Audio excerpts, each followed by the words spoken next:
অবশেষে সবচেয়ে শক্তিশালী দেবতা কে? ভগবান বিষ্ণু না ব্রহ্মাজি না ভগবান শিব? চলুন জানি। নম্বর 10-এ আছেন ইন্দ্রদেব। ইন্দ্রদেবকে 10,000 হাতির শক্তির সমান ক্ষমতাশালী ধরা হয়।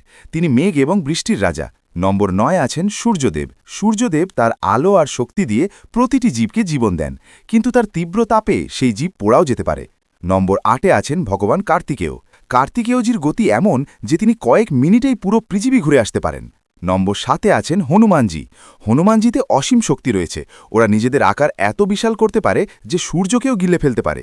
ওরা আজও অমর এবং তাদের ভক্তি করলে সব বিপদ কাটে। নম্বর 6-এ আছেন শ্রী গণেশজি। গণেশজির কাছে অষ্টসিদ্ধি আর নবনিধি আছে। ওরা ইচ্ছামতো যে কোনো জিনিস, নদী বা পর্বত তৈরি করতে পারে। ওরা বিঘ্নহার্তা আর বুদ্ধির দেবতা। নম্বর 5-এ আছেন ভগবান ব্রহ্মাজি। ব্রহ্মাজি সৃষ্টির স্রষ্টা। ওদের কাছে সমগ্র ব্রহ্মাণ্ড তৈরির ক্ষমতা আছে। নম্বর 4-এ আছেন ভগবান শ্রীকৃষ্ণ। ভগবান কৃষ্ণের কাছে এত শক্তি আছে যে এক আঙুলেই গোবর্ধন পর্বতটা তুলে নিয়েছিলেন। ওরা প্রেম, নীতি আর ধর্মের পরম জ্ঞানী। তৃতীয় নম্বরে আছেন ভগবান শ্রীরাম। শ্রীরামের নামেই বিশাল শক্তি আছে। ওর নাম পাথরে লেখলেই সেই পাথরটা পানিতে ভাসতে শুরু করে। ওরা মর্যাদা, ধর্ম আর সত্যের প্রতীক। দ্বিতীয় নম্বরে আছেন ভগবান বিষ্ণু। ভগবান বিষ্ণুর নাধি থেকে নিজেই ব্রহ্মাজি জন্ম নিয়েছিলেন।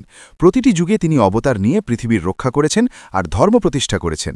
ওরা সৃষ্টি রক্ষক আর পালনকর্তাও। প্রথম নম্বরে আছেন ভগবান শিব।